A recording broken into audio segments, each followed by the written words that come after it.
And welcome back to Adorabuild.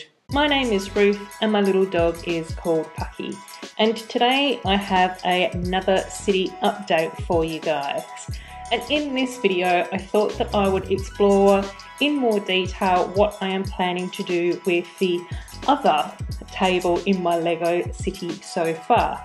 So in my March update, I did show you guys my underwater mermaid village and my beachfront, and I also talked a little bit about my plans to add in some of the amusement park sets.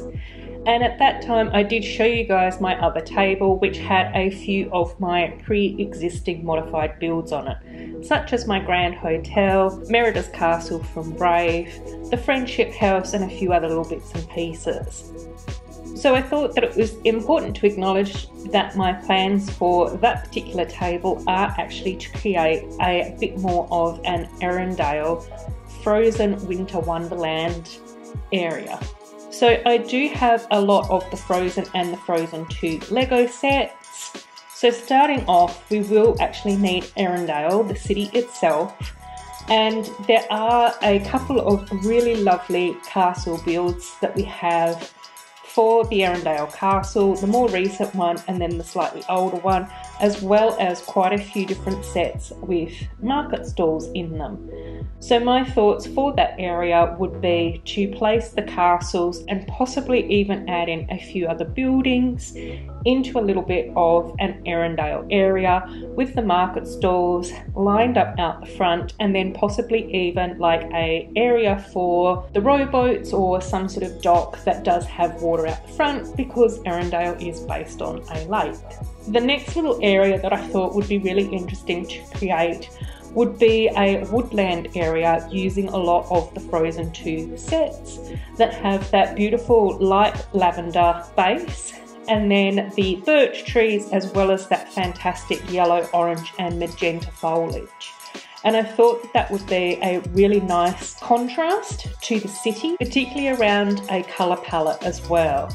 I also thought in that particular area it would be really cool to add in a frozen lake, where we could then insert that beautiful frozen horse sculpture that we got on top of the Frozen 2 jewellery box. So the third section that I thought would be really cool to implement into this overall Frozen build would be something around Oaken's trading post. It would be really nice to be able to elevate this part of the Frozen display so it is up a little bit higher, and then transition into a slightly different colour palette as well, with possibly a few more blues and maybe a few more whites and minty greens, with the buildings featured in that beautiful log cabin style. And I think that it would also be really lovely in that area to then start to add in more of the pine trees as well, so using a few dark greens and whites with the snow, so that then the transition into this particular area is much more sort of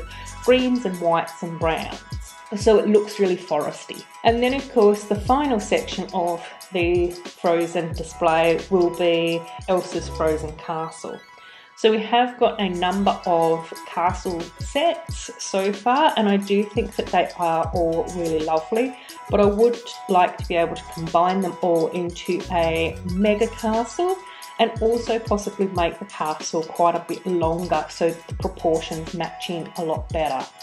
And there's a couple of other sets that might fit quite well into this space, possibly even the junior set that was released a few years ago of Anna and Elsa's Frozen Playground. So now that I have laid out some of the sets that I have also gotten a heap of extra parts of brickling, a lot of white, a little bit of that mint green, some lavenders and a few blues and trans pieces as well. So we're now getting into me actually starting to sort out the parts a little bit more and start to build up some of the areas more as well. And I thought that it would be really nice to start off with Oaken's trading post and that sort of mint green area, because I did have a lot of those parts and I do have quite a clear vision around what I would like that to look like.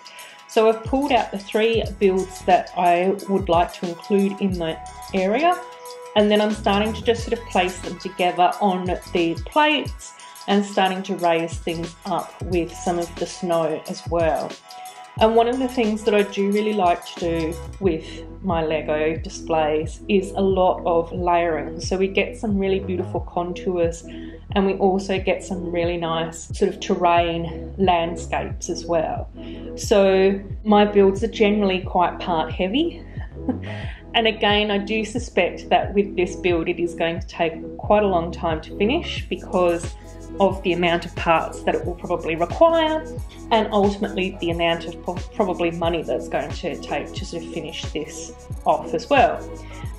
So don't expect this particular display to happen quickly. I do expect it to take at least a year, if not longer, particularly based on some of the other Lego cities that I've seen people create, such as Mark from the Lego Room has done an amazing Hothmok. The area that he did his Hothmok in was a lot smaller than this table, but it took him about a year.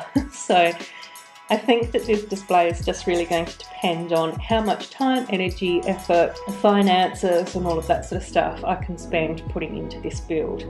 But of course we do have to start somewhere, and I do think that it's going to be really nice to be able to share this with you guys. So you can now sort of start to see how I've placed that little stable area, and then also my existing modified Oaken's trading post in there as well, which is a lot bigger than the one from the official set.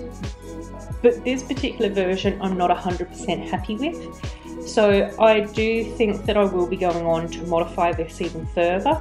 I think that I would really like to be able to create something that looks a little bit closer to what was featured in the movie, but maybe not an exact replica.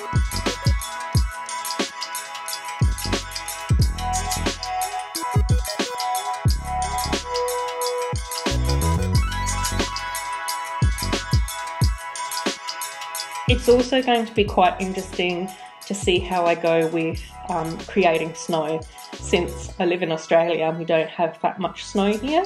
I also thought that it would be really interesting to be able to create a bit more depth to my builds as well by creating sort of, not walls, but creating more colour and palette and that sort of overall theme to my builds by actually raising up some of the back area. So I do need to get more 1x1 bricks that are this height, which are available in this colour, in order to be able to finish off this sort of part of the build, that sort of back wall of the build. But I also intend to put those pine trees in front of this as well. And I think it's going to be really interesting to see how I can then create more sort of facades as I move back as well, because it would be really nice to be able to create more mountains in the background and that sort of stuff, which will sort of maybe be brick built out of Lego but not actually be that deep. The idea is in my head. I don't know whether or not I'll be able to explain it to you guys. I think it's probably going to be something more that I'll be able to show you how I'm going to execute that as I move forward.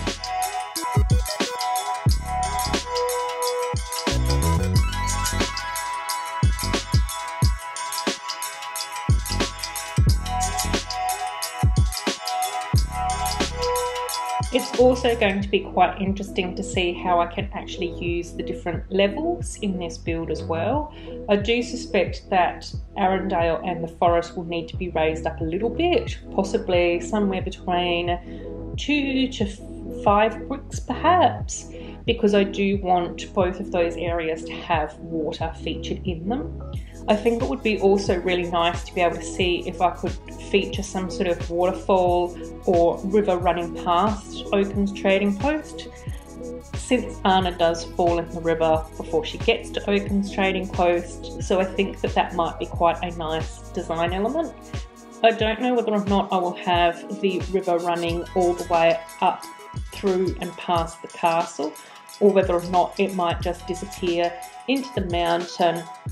So once again, I will need to do some carpentry, which is going to be quite difficult at the moment because of the social distancing. So I think that that's probably going to delay things a little bit, but we'll just see how I go, and I can continue to build as much as I can.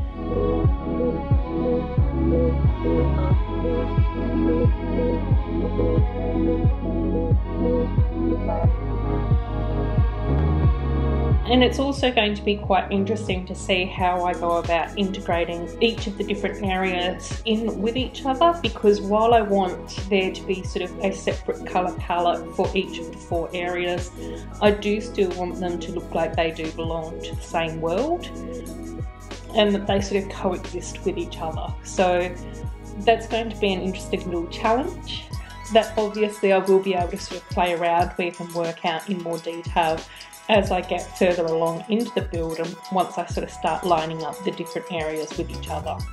So let's take a look at the builds in more detail now. So you can see from this overhead shot what I was talking about with Oaken's trading post, it just being a facade and the side walls at the moment. So I do want to be able to put a back to it, a chimney on it, a nicer roof to it, and actually start to get it to look a little bit more like the version in the film. Maybe not identical, but a little bit closer to that. So the other thing that has been quite useful for me is to actually have a copy of the Art of Frozen book. And so these are the 3 main images that I have been using in order to create Oaken's trading post, including that 3rd image of the interior, because I do really want to make sure that I cover off an interior of this particular set as well. So hopefully in my next city update you will see more of what I am intending, particularly around the trading post, as well as start to see the process of tying such a big display all together as well. As always, I do hope that you have enjoyed this video. If so, it would be fantastic if you would subscribe to my channel and turn on that notification bell so you don't miss out on my future city updates. I do post really regular content as well. So until my next video, take care of yourselves and bye bye!